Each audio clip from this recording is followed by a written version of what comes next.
Hello everyone, सो स्वागत है आप सभी का डाउटनेट की स्पोकन इंग्लिश क्लास में। और बच्चे, हमारा आज का जो लेक्चर है ये है when and how to use there. There जो एक वर्ड है, ठीक है, इसका यूज आप बहुत जगह देखेंगे और मैंने आपको पिछली जो क्लास थी उसमें बताया भी था कि कहाँ कहाँ पर हम दे का यूज करते हैं। फिर हमने दे आर का भी यूज आपको बताया था, THEIR देयर का यूज भी बताया था। तो अलग अलग चीजें हमने पढ़ी थी। अब उससे ही रिलेटेड आज लेक्चर नंबर 2 है, तो हम डेली यूज होने वाले सेंटेंसेस जहां पर देयर का यूज होता है वो देखेंगे। ठीक है, सो हम क्या देखेंगे बेटा, देयर का यूज हम रोजमर्रा की जिंदगी में जो भी वाक्य बोलते हैं, जो भी सेंटेंसेस बोलते हैं, उनमें हम कहां पर इस्तेमाल करते हैं वो हम आज की क्लास में देखेंगे। ठीक है, साथ ही साथ हम एक मम्मी पापा के बीच की कॉन्वर्सेशन भी देखेंगे। उसके साथ मैं आपको वोकैबुलरी के 10 वर्ड्स जो नए होंगे वो भी आज की क्लास में बताऊंगी। सो डेली यूज के सेंटेंसेस देखेंगे, कहां पर देयर का यूज होता है वो देखेंगे। उसके बाद हम कॉन्वर्सेशन भी देखेंगे, ठीक है, बिटवीन मम्मी एंड पापा की रोजमर्रा की जिंदगी में किस तरीके की बातचीत माँ पापा के साथ होती है और उसे आप इंग्लिश में कैसे बोल सकते हैं वो देखेंगे। साथ ही साथ वोकैबुलरी भी होगी आज की क्लास में। ठीक है, सो आइए शुरू करते हैं हमारे आज के कुछ सेंटेंसेस, जानते हैं कि कहाँ कहाँ पर हम देयर का यूज करते हैं। चलो, मैंने आपको बताया था कि बहुत सी बार क्या होगा, सेंटेंसेस ऐसे होंगे जहां कि हम बोलते ना कि देयर वाज अ किंग, एक राजा था। अब हमने बोला कि एक राजा था। अब एक राजा था कि हम इंग्लिश कैसे बनाएंगे, तो वहां पर हम देयर का यूज करते हैं उस सेंटेंस को ठीक बनाने के लिए। There is a king, there was a king, एक राजा था के लिए हम वॉज लगाते हैं, इज लगाएंगे, देयर इज अ किंग, एक राजा है। ठीक है, सो ये बात का आपको ध्यान रखना है। बहुत सी बार सब्जेक्ट की जगह यूज हो जाएगा, बहुत सी बार ऑब्जेक्ट की जगह यूज हो जाएगा। मैंने आपको समझाया था पिछली क्लास में।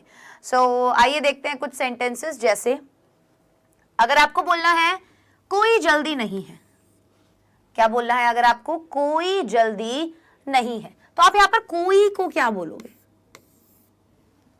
है ना, यहां पर कोई को क्या बोलोगे। सो हम बोलेंगे देयर इज नो हरी। यहां पर अगर हमने एपोस्ट्रॉफ लगा रखा है ना, तो ये पढ़ा जाएगा देयर इज क्यों लगाया, क्योंकि है लिखा हुआ है, राइट। तो अगर हमें बोलना है कोई जल्दी नहीं है, देयर इज नो हरी, कोई जल्दी नहीं है, देयर इज नो हरी। आप जिस तरीके से मैं उच्चारण कर रही हूं वर्ड्स का, आप सुनिए उसको और वैसे ही बोलने की कोशिश कीजिए। जल्दी को हम इंग्लिश में क्या बोलेंगे, हरी। ठीक है, हम बोलते हैं ना हरी आप, जल्दी करो, बोलते हैं ना, टीचर बहुत सी बार बोलते हैं हरी आप। हरी आप मतलब जल्दी करो। सो हरी का मतलब क्या होता है, जल्दी।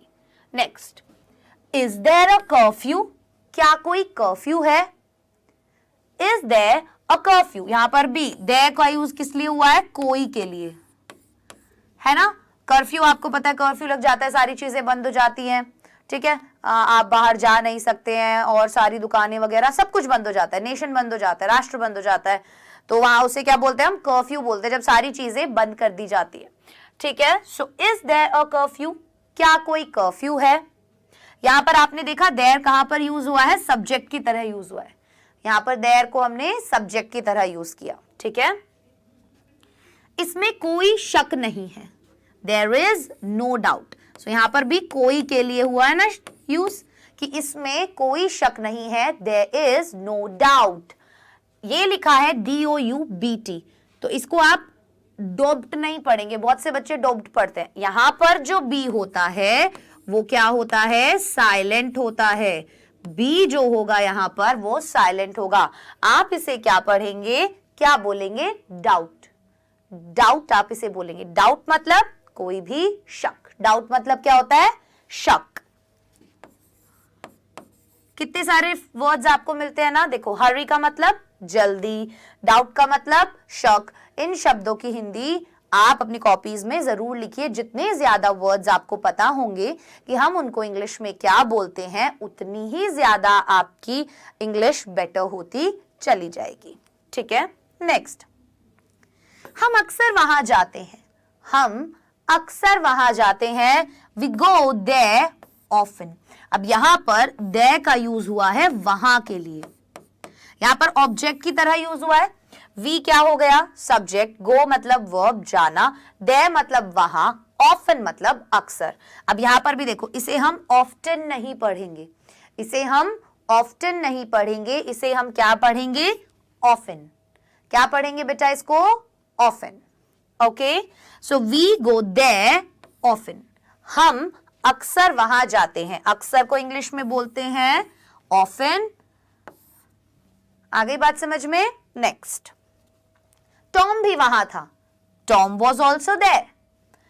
ऑल्सो भी के लिए, ऑल्सो भी के लिए यूज करेंगे, और देयर वहां के लिए यहां पर यूज हुआ है। तो एक दे का अलग अलग मीनिंग हो सकता है और उनको सेंटेंसेस में हम अलग अलग तरीके से यूज कर सकते हैं। बहुत सी बार सब्जेक्ट के तौर पर, बहुत सी बार ऑब्जेक्ट के तौर पर, बहुत सी बार ऐसा होगा कोई सब्जेक्ट आपको नहीं दिखेगा, ठीक है, आपको कोई बात एक नॉर्मल सी बतानी होगी, तो वहां पर भी आप दे का यूज करते हैं। सो हमने क्या पढ़ा? कोई जल्दी नहीं है, देयर इज नो हरी। क्या कोई कर्फ्यू है? Is there a curfew? इसमें कोई शक नहीं है, देयर इज नो डाउट। आप देख रहे हैं हमने यहां पर जहां पर है यूज हुआ है, वहां पर हमने इज का यूज किया है। जहां पर था यूज हुआ है वहां पर हमने वॉज का यूज किया है, राइट। और यहां पर क्या है कि हम अक्सर वहां जाते हैं, वी गो ऑफन देयर। तो जब हम प्रेजेंट टेंस पढ़ते हैं, वहां पर ता है ते है देखते हैं, तो हम क्या करते हैं? आई, वी, यू, दे और प्लूरल सब्जेक्ट के साथ एस या ईएस नहीं लगता। ही, शी, इट और सिंगुलर सब्जेक्ट के साथ एस या ईएस लगता है, इसीलिए हमने यहां पर एस या ईएस गो के साथ नहीं लगाया, ठीक है। आ गई बात समझ में? नेक्स्ट देखते हैं, आइए। वहां क्या है? वहां क्या है? What is over there? हमने क्या लिखा? What is there भी बोल सकते थे। What is there? वहां क्या है? What is over there? इसका मतलब भी होता है वहां पर क्या है, ठीक है। कोई सबूत नहीं है, There is no evidence. कोई सबूत नहीं है। हमें एक नया वर्ड मिला, एविडेंस। क्या है ये वर्ड? ये वर्ड है एविडेंस। एविडेंस को हम इंग्लिश में एविडेंस को हिंदी में क्या बोलते हैं? कोई भी सबूत, ठीक है। तो अगर आपको सबूत बोलना है कि इसका क्या सबूत है, आप बोलेंगे what is the evidence, what is the evidence. और अगर बोलना है कोई सबूत नहीं है, तो यहां पर आपने देखा कोई के लिए वापस से दे का यूज किया जा रहा है। तो आप कैसे बोलेंगे? There is no evidence, there is no evidence, ठीक है। वह वहां अकेला रहता है, अगेन ता है ते है ती है। He lives there alone. there यहां पर मतलब आ रहा है वहां से। यहां पर हमने live के साथ s लगाया, क्यों? क्योंकि मैंने बताया था प्रेजेंट टेंस में इनडेफिनिट के अंदर he, she, it और सिंगुलर सब्जेक्ट के साथ किसका यूज होता है? एस या ईएस का यूज होता है, राइट। इसीलिए हमने वर्ब के साथ एस लगा दिया। He lives there alone. alone मतलब अकेला। नया वर्ड मिला हमें। सो इस वाली स्लाइड में अभी हमें कितने वर्ड्स मिले? एक और देखते हैं फटाफट। वह कभी कभार ही वहां जाता था, वह कभी कभार ही वहां जाता था। अब देखो यहां क्या है? जाता था, ता था ते थे ती थी, मतलब कि पास्ट की बात हो रही है, वर्ब की सेकंड फॉर्म। जाना यहां पर बोला है तो गो, वेंट, गॉन। सेकंड फॉर्म क्या होती है? वेंट, इसीलिए हमने यहां पर वेंट का यूज किया। यहां लिखा है सेल्डम। सेल्डम का मतलब होता है कभी कभार। ऑफन का मतलब होता है अक्सर। दो वर्ड्स नए मिले। चलो यहां पर हमें वर्ड्स देखते हैं। पहले एक हमें मिला एविडेंस। एविडेंस का मतलब होता है सबूत। उसके बाद हमें वर्ड मिला, कहां गया? यस, कभी कभार। उसको बोलते हैं इंग्लिश में seldom. अगर हमें बोलना है अक्सर तो हम बोलेंगे often. हम क्या बोलेंगे? often. अगर हमें बोलना है अकेला तो हम बोलेंगे alone. हम क्या बोलेंगे? alone. क्लियर?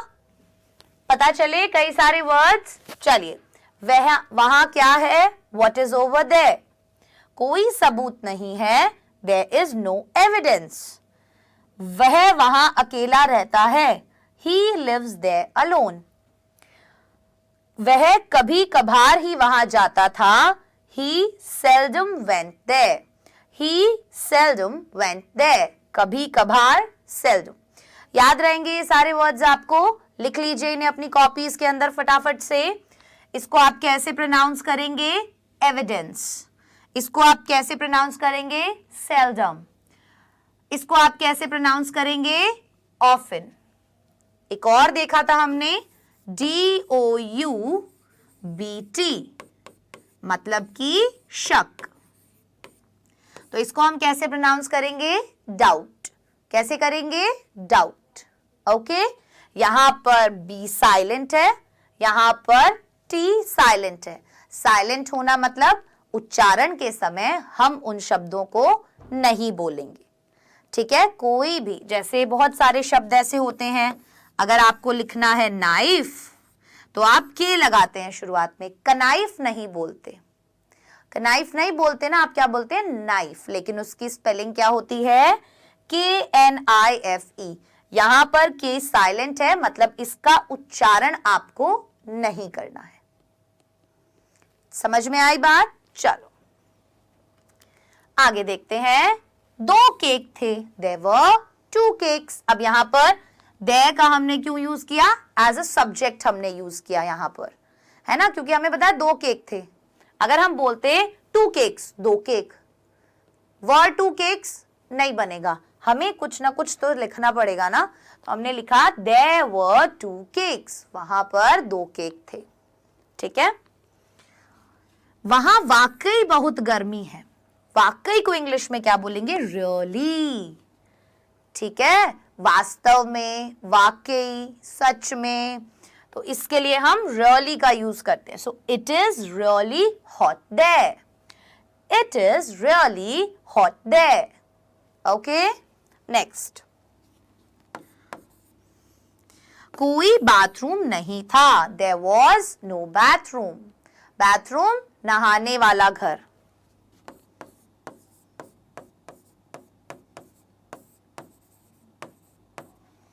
ठीक है?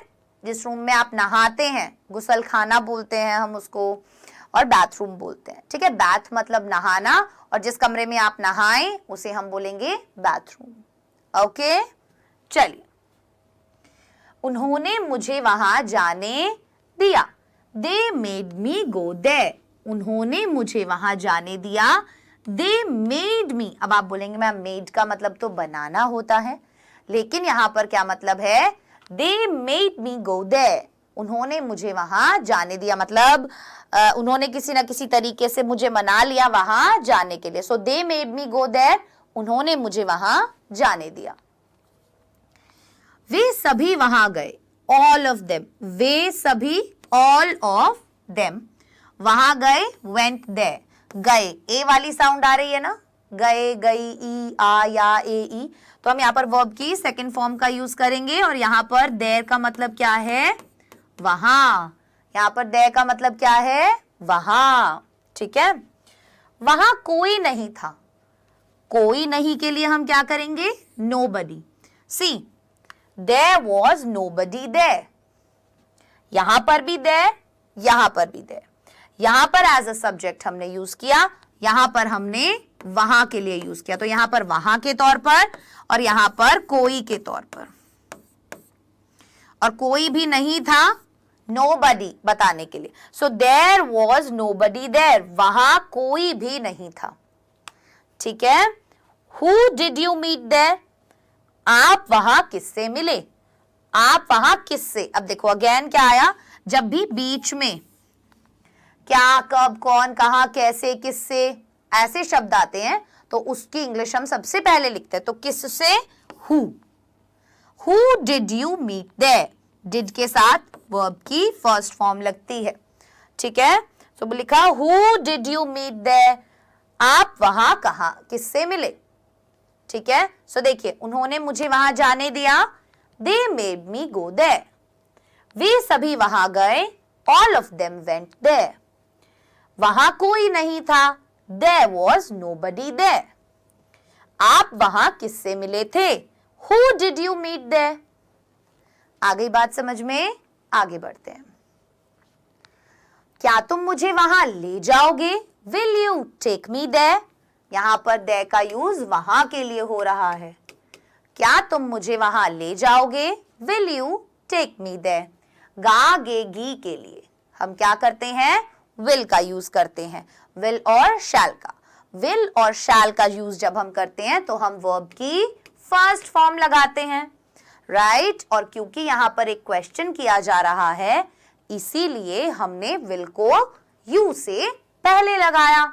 सो will you take me there, take me लेकर जाना वहां पर, ठीक है। सो वहां ले जाने को हमने बोला टेक मी, ठीक है।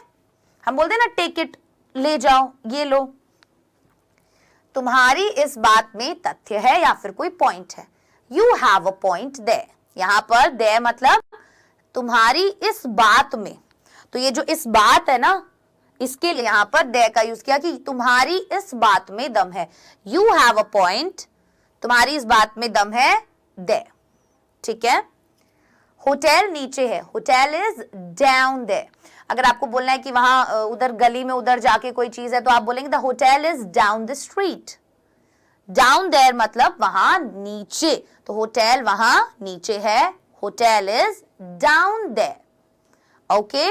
होटल वहां नीचे है, होटल इज डाउन देयर। मेरे साथ बोलिए, क्या तुम मुझे वहां ले जाओगे, will you take me there, तुम्हारी इस बात में तथ्य है, you have a point there, hotel नीचे है, the hotel is down there, the hotel is down there.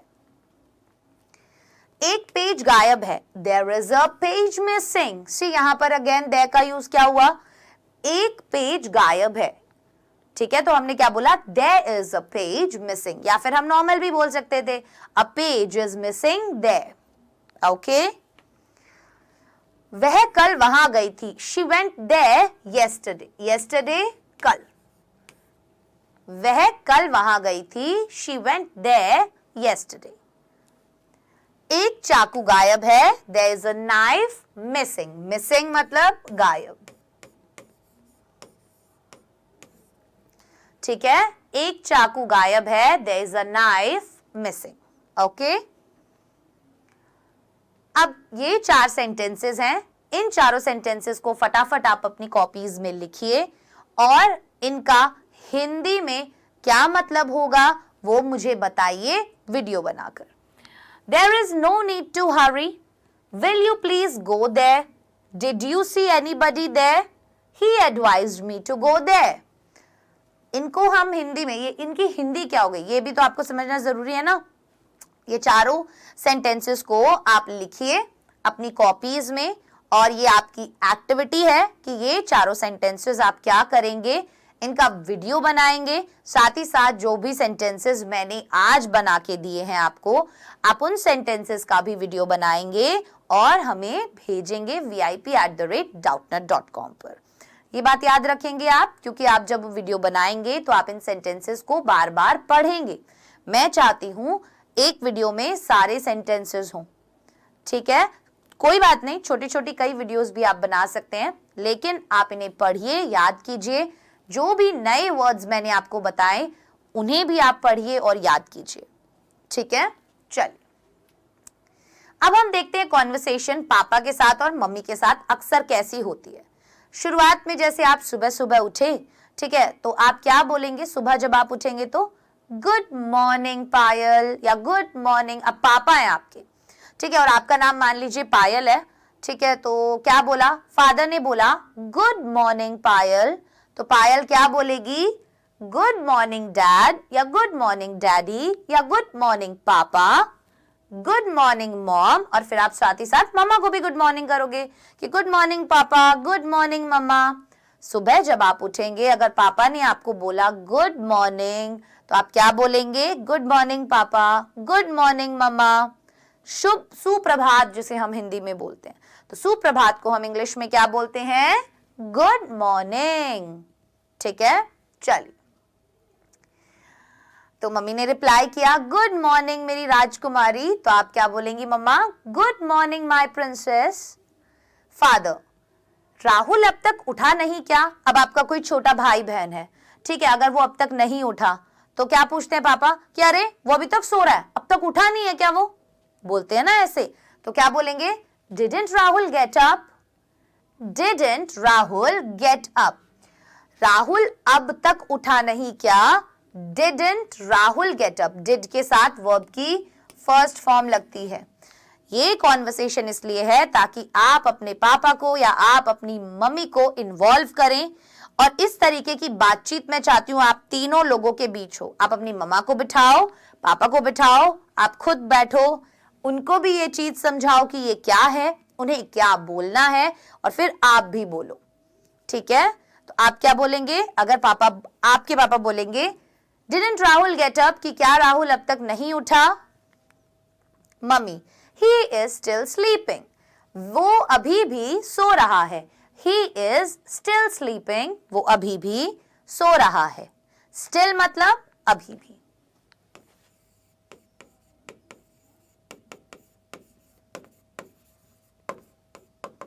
Still मतलब अभी भी, वो अभी भी सो रहा है।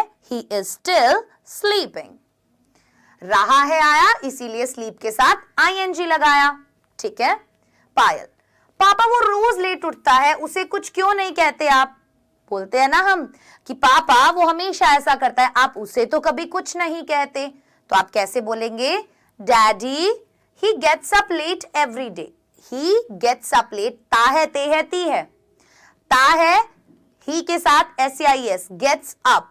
ही gets up late every day, हर दिन। Why don't you say anything to him? Why, क्यों? Don't you, आप नहीं कहते, don't you say, आप नहीं कहते, anything to him, उसको कुछ भी। ठीक है, तो क्या बोला? मम्मी ने बोला कि वो अभी भी सो रहा है, तो पायल ने कहा कि dad he gets up late every day, why don't you say anything to him? Anything मतलब कुछ। एनीथिंग मतलब कुछ। समझ में आया कैसे बोलेंगे हम? अब आपको थोड़े लंबे सेंटेंसेस बनाने सीखने होंगे धीरे धीरे। ठीक है। Daddy he gets up late every day, वो उठता है रोजाना लेट। व्हाई डोंट यू से, आप क्यों नहीं कहते एनीथिंग टू हिम, उसको कुछ भी। ठीक है। आगे, mummy it's Sunday let him sleep, तो अब मम्मी पक्ष लेती है भाई का कि अरे संडे है, उसे सोने दो। बेटा आज रविवार है, उसे सोने दो। इट इज संडे, क्या है? रविवार है। Let him sleep, let him sleep, उसे सोने दो। ठीक है। पायल, आज मेरी भी छुट्टी है, मैं तो जल्दी उठ गई। कह रहे हैं ऐसे उसकी छुट्टी थोड़ी ना है, छुट्टी तो मेरी भी है, तो आज तो मेरी भी छुट्टी है, मैं भी जल्दी उठ गई। इवन, यहां पर इवन का यूज क्यों किया?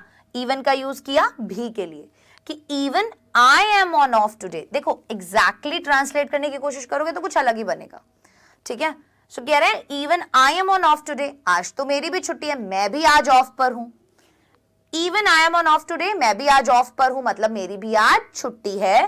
बट, लेकिन आई वोक अप अर्ली, मैं तो जल्दी उठ गई। पास्ट की बात हो गई क्योंकि वो उठ चुकी है। मैं तो जल्दी उठ गई। आई वोक अप अर्ली, वर्ब की यहां पर हमने सेकेंड फॉर्म लगाई ना, तो हमने क्या बोला कि even I am on off today but I woke up early, मैं भी तो छुट्टी पर हूं पर मैं तो जल्दी उठ गई।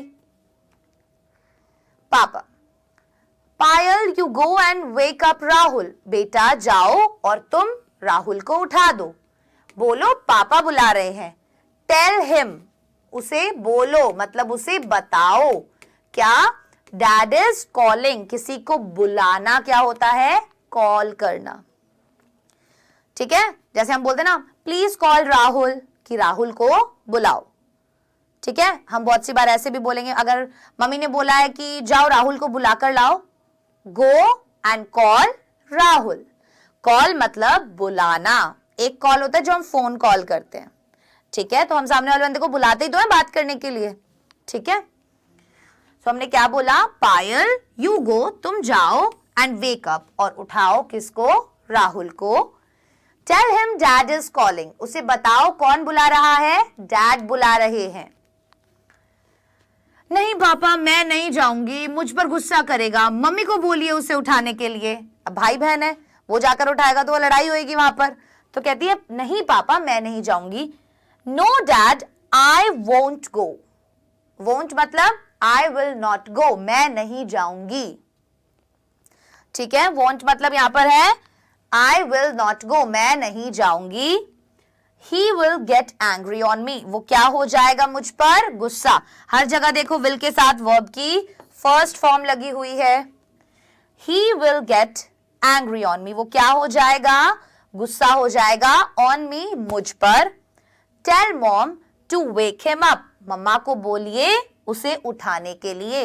Tell mom, मॉम को बोलिए to wake him up, उसे उठाने के लिए। So हमने कैसे बनाया? No dad, I won't go, he'll get angry on me. Tell mom to wake him up. Tell mom to wake him up. Okay? Mummy, Rahul, get up son, it's morning now. Rahul बेटा उठो, सुबह हो गई है। राहुल बेटा उठो, सुबह हो गई है। Rahul, get up son, it's morning now. Right? मम्मी और सोने दो ना प्लीज। होता है ना मम्मी, मम्मी प्लीज प्लीज 5 मिनट और मम्मा। Mom please let me sleep more. Mom please let me sleep more. More मतलब थोड़ा सा और सोने दो। ठीक है, सो आप यहाँ पे क्या बोल रहे हैं? Mom please let me sleep, मुझे सोने दीजिए। ठीक है, मम्मी काफी टाइम हो गया है, पापा के साथ पार्क नहीं जाना है क्या? मम्मा इट्स प्रीटी लेट, काफी टाइम हो गया है। इट्स प्रीटी लेट, क्या बोलोगे?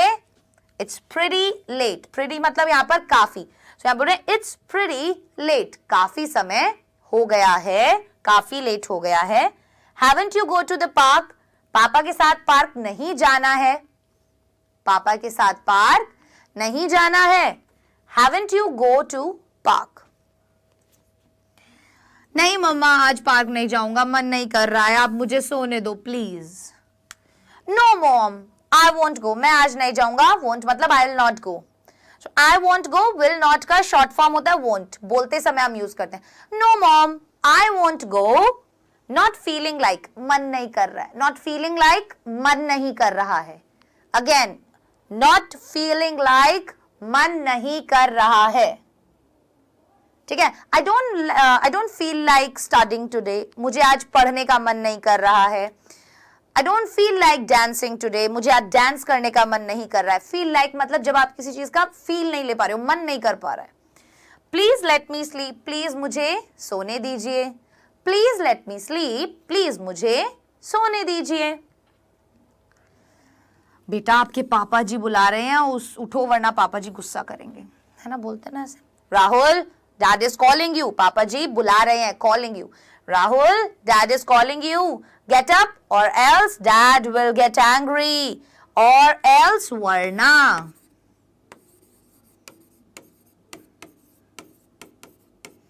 और एल्स वरना। राहुल पापा बुला रहे हैं, dad is calling you, get up उठ जाओ, वरना डैड विल गेट एंग्री, पापा गुस्सा करेंगे। ठीक है मम्मी अभी उठता हूं। Okay mom I get up. Okay mom I get up. Mummy good boy, मैं अभी आपके लिए चाय लाती हूँ। Good boy, I bring a cup of T for you. I bring a cup of T for you, लाती हूं, ताहती है, आई के साथ SEIS नहीं लगता, सो हमने लिखा आई ब्रिंग। ब्रिंग मतलब लाना, ब्रिंग मतलब लाना। I bring a cup of T for you. Okay, चलिए अब बारी आ गई है वोकैबुलरी की। कुछ 10 वर्ड्स जो हैं वो हम आज की उसमें देखेंगे। मैंने आपको एक एक्टिविटी दी है, जो ये कॉन्वर्सेशन मैंने अभी आपको दिखाई मम्मी पापा और भाई बहन वगैरह के बीच में, इस कॉन्वर्सेशन को आप प्रॉपरली पढ़िए और अपने मॉम डैड को इन्वॉल्व कीजिए उस वीडियो के अंदर, और वो वीडियो बनाकर हमें जरूर भेजिए। मैंने आपको एक एक शब्द का मतलब बताया, मैंने बोला किसी भी सेंटेंस को आपको कैसे पढ़ना है, टेंसेस का यूज उसमें कैसे हो रखा है, सारी चीजें समझाई। आप इन सेंटेंसेस को बार बार पढ़िए, जो भी वर्ड्स के मतलब मैंने बताए हैं उन्हें समझिए, टेंसेस किस तरीके से यूज हो रखे हैं वो भी समझिए, हिंदी में भी लिखा हुआ है। और उसके बाद आप क्या करेंगे, इनकी प्रैक्टिस करेंगे अपने मम्मी पापा के साथ बोलने में। ओके, चलिए अब पहला वर्ड है हमारा स्पॉइल स्पॉट। पहला वर्ड हमारा क्या है, स्पॉइल स्पॉट। स्पॉइल स्पॉट का मतलब होता है, आपने सुना है कबाब में हड्डी। कबाब में हड्डी सुना है? कबाब में हड्डी जो इंसान होता है उसे हम स्पॉइल स्पॉट बोलते हैं। क्या बोलते हैं कबाब में हड्डी को? स्पॉइल स्पॉट, मजाक खराब करने वाला। पार्टी पूपर भी बोलते हैं और वेट ब्लैंकेट भी बोलते हैं। ठीक है, ये कुछ सिनोनिम्स हैं। आप स्पॉइल स्पॉट बोल सकते हैं, आप पार्टी पूपर बोल सकते हैं, आप वेट ब्लैंकेट बोल सकते हैं। किन लोगों को बोला जाता है? जो कबाब में हड्डी होते हैं, जो आपका सारा मजाक खराब कर देते हैं। आप चाहते हैं आप अपने दोस्त के साथ कहीं ट्रिप पे जाएं, लेकिन वो दोस्त के साथ कोई और भी वहां पर आ जाता है और आप उसको क्या बोलेंगे? He is such a party pooper, he is such a wait blanket, he is such a spoil spot. मतलब वो क्या है? वो इंसान मजाक खराब करने वाला व्यक्ति है। वो क्या है? मजाक खराब करने वाला व्यक्ति है। ये बात आपको यहां पर समझ में आ गई? चलिए, सो आज का नेक्स्ट वर्ड देखते हैं। नेक्स्ट वर्ड है हैमक। हैमॉक। हैमॉक होता है झूला। झूला झूलते हो ना आप, उस झूले को क्या बोलते हैं? हैमॉक। नेक्स्ट वर्ड है पैंट। पैंट मतलब होता है, ये पहनने वाली पैंट नहीं है, यहां पर पैंट का मतलब है हाफना। हाफने को, जब आप हाफने लग जाते हो दौड़ते दौड़ते, उसे आप क्या बोलेंगे? पैंट। क्या बोलेंगे? पैंट। सो एक वर्ड है स्पॉइल स्पॉट। स्पॉइल स्पॉट कबाब में हड्डी। हैमक, हैमक बोलते हैं झूले को। पैंट मतलब कि हाफना। Act pricey. एक्ट प्राइसी बहुत बहुत बार यूज करते हैं दिन में, और इसका मतलब होता है भाव खाना। हम किसी को बोले ना, you act so pricey, you act so pricey, मतलब कि तुम बहुत भाव खाते हो। क्या मतलब हुआ? तुम बहुत भाव खाते हो। एक्ट प्राइसी, भाव खाना, मतलब अपने आप को ऐसे दिखाएं भाई बहुत ज्यादा, मतलब ना मैं बहुत अलग ही चीज हूं। सो एक्ट प्राइसी, भाव खाने वाला व्यक्ति। मैच मेकर पता है कौन होता है? बिचौलिया। अक्सर जो शादियां वगैरह करवाता है ना बंदा,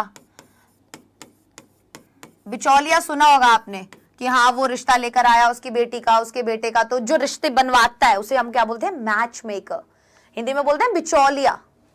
ठीक है। स्क्वीज क्या है? स्क्वीज। स्क्वीज मतलब होता है निचोड़ना। स्क्वीज, निचोड़ना। डिजर्ट, ये है डेजर्ट। डेजर्ट रेगिस्तान। ये है डिजर्ट। डिजर्ट मिठाई। स्पेलिंग अलग अलग है दोनों की। खाने के बाद डिजर्ट लाते हैं ना, तो वो ये वाली होती है डबल एस वाली, इसे मिठाई बोलते हैं। DESERT, डेजर्ट रेगिस्तान। बिटर, बिटर कड़वा। बिटर कड़वा। शैम, शैम मतलब क्या होगा? एक तो शाम का मतलब इवनिंग भी होता है, एक होता है जो धोखेबाज आदमी होता है ना, वो झूठा जो होता है, तो हम बोलेंगे he is such a sham, वो बहुत झूठा है। ठीक है, कुछ वर्ड्स आपको नए पता चले आज की क्लास में। आइए खेलते हैं क्विज। क्विज का पहला क्वेश्चन आपके सामने ये रहा। What is the meaning of act pricey? Act pricey का मीनिंग क्या है? भाव खाना, भाव नहीं खाना, महंगाई होना या ना?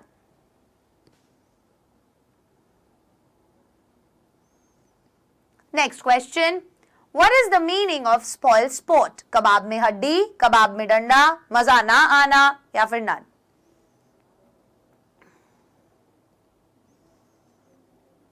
चलिए, सो क्वेश्चन नंबर 1 जो है उसका जवाब क्या होगा? भाव खाना, एक्ट प्राइसी, भाव खाना।